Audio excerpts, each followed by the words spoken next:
Nako po, eto ngayon. Attorney Claire Castro, no, may ibinalita sa atin tungkol doon sa prime water. Nabanggit na din ho natin yan, napag-usapan na din ho, mga kababayan, yung sa prime water. O, eto. Sabi dito, mga kababayan, tandaan po natin, marami na po na mga kababayan natin ang customer po ng prime water na siyang umiiyak. No? Hindi po ito bago. Matagal na nga ho.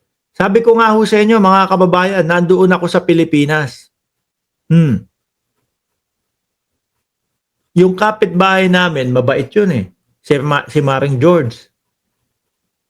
Pinapaalalahan na kami, ganitong oras, mawawalan ng tubig. Ganito na babalik yan, kinabukasan, kaya kailangan mong gumising. Imbis na maayos, yung aking pagbabakasyon, ay nako, kailangan kong gumising na madaling araw para punuin yung mga tubig, mga bossing. No? Ako okay lang. Kahit pupungas-pungas ako, ayos lang. Pero yung mga kababayan natin na matatanda mahirap. No? Tapos bubuhat-buhat pa, sasalin-salin pa. Ganun kasi yun eh. Balde-balde, isasalin mo doon sa malaking drum. Di ba?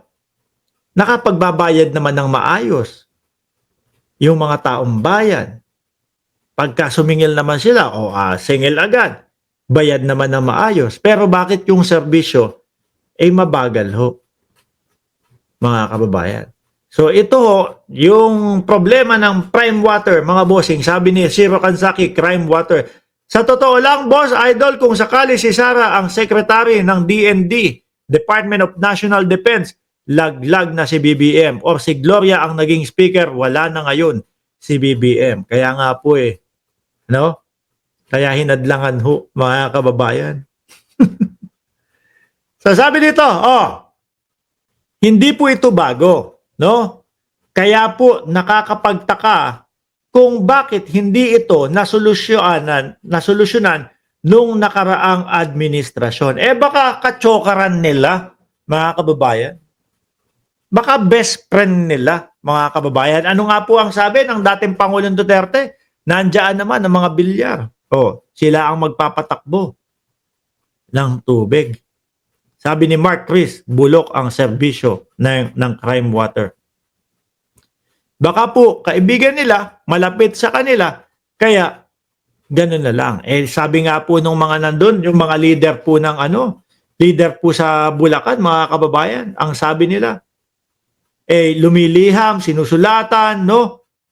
Kumukonekta sila sa prime water, wala naman daw sumasagot sa kanila, kaya gusto, paalis na daw. Sabi ni Vicky de Villa, Sir Mike, nakakatakot pag nanalo ang mga Duterte at padapa. Laban kasi puro patayan ang mangyayari sa bansa. Sana hindi sila manalo. Baka ako din patay na nun. Mga kababayan, baka gano'n na tapos sasabayan pa nung mga nung mga DDS. Naku, isang bala ka lang. Naku, bukas wala ka na. Hindi ka nasisikatan ng araw. Lalo tayong matatakot nun. Tigil ko na kaya tong vlog na to. Paalam po hanggang sa muli. Ay, Diyos ko po, mga kababayan. So, tuloy. Well, anyway, namayagpag naman po ang prime water noong taon ng 2018. Sino po ang niyan? Sino po ang presidente niyan? Si dating Pangulong Duterte. Mga bossing. Di ba?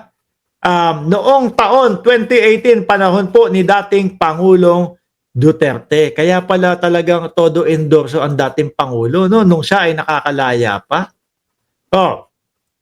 Nag-start na po ngayong araw na ito. Anong araw ba yan? Kahapon pa, ados. Nag-start na po ngayong araw na ito ang LWUA, Local Water Utilities Administration. Unang-una, ang umiiyak po ay Bulacan, Cavite, Laguna, Bohol, Pangasinan. Ang dami nito hindi lang isang lugar, mga kababayan. Ang dami nito. Sama nyo na yung Antipolo. Kami din umiiyak doon. Buenasu ako kasi nandito ako. Hindi ako naapektuhan sa ngayon. Pero kung walang papansin ho dito at hindi po tutugunan mga kababayan at hindi po makikialam ang gobyerno dito, eh baka miski pag-uwi ko ho, hanggang ngayon problema pa din po ang tubig. Sabi ni Jakes Bueno, bakit kailangan may minimum use sa paggamit ng tubig? Oh. Tuloy. Unang-unang umiiyak po ay Bulacan, Cavite, Laguna, Bohol, Pangasinan. Hindi lamang po yan. Marami pa pong iba. Kung di po tayo nagkakamali, mayroong 73 joint venture agreement ang Prime Water sa mga water district. Dati hindi naman ganyan. Hindi naman ho nagkakaproblema ng ganyan, mga kababayan. No? Local water district. So, malaliman pong pag-iimbestiga ito. Kung ano man po ang mangyari o maaaring mangyari dito, saka po lang namin kayo bibigyan ng update. Ganyan po ang gobyerno ni Pangulong Marcos, mga kababayan. Mayaman ka? Kayo ang pinakamayaman sa buong Pilipinas. Eh saglit lang. Merong mamamayang Pilipino ang naghihirap dahil doon sa inyong sa inyong negosyo. Eh kailangan namin imbestigahan kayo. Buloyski, mga kababayan, tinulungan nyo ako nung panahon ng kampanya, no, ipinapalabas nyo ang aking pangangampanya, sinasamahan nyo ako doon sa aking mga campaign rally. O, nandiyan si Dong Kengs, di ba? Saksing buhay si Dong Kengs doon. O, nandiyan ng SMNI, pinapahiram nyo ako ng entablado. Eh, wait lang. May isang mamamayang Pilipino, hindi lang ho isa, marami po, no, na nagrereklamo sa iyo na ginarapal mo daw ang kanilang karapatang pangtao. O kailangan mapiit ka sa loob habang dinidinig yung iyong kaso. Yun po si Buloyski. Di po ba? Importante ho yan, mga kababayan, sa isang presidente o sa isang namumuno. Walang utang na loob. Ano po? Dahil kapag ka nagkaroon, mga bossing, ng utang na loob, Diyos ko po, kawawa naman tayong mahihirap. Di ba? O, may utang na loob ako kay Buloyski. Naku, may nagkakaso. May nagrereklamo. Pasensya ka na ha, iya. Kahit na kailangan madinig yung kaso mo. Kaso, malaki utang na loob sa akin ni Buloyski. O, puproteksyonan ko to. Di ba, mga kababayan?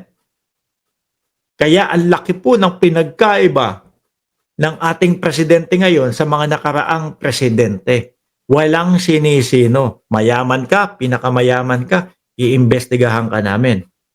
Naging presidente ka, no? Nambubugbog kayo, mananaksak kayo ng mga Pilipino, hindi nyo kami matatakot. Iimbestigahan pa din namin kayo. Di ba, Cheryl Santa Maria? O, Jemmy Boy Bahe, kawawa ang Pilipinas sa mga bilyar. Greedy sa pera. O, sabi ni Jemmy Boy Bahe. O, sabi ni John Capacete, pag taong bayan nagreklamo, inaksyonan ng gobyerno, pinupolitika, DDS, malakas mag-fake news. Sila pa victim. Correct ko. Di ba? O, pag inaksyonan ng gobyerno, pinupolitika para ho sa kanila, mga bossing. Saan ka pa? Ang mga DDS ho talaga, no? Ay, nako po. O, ngayon,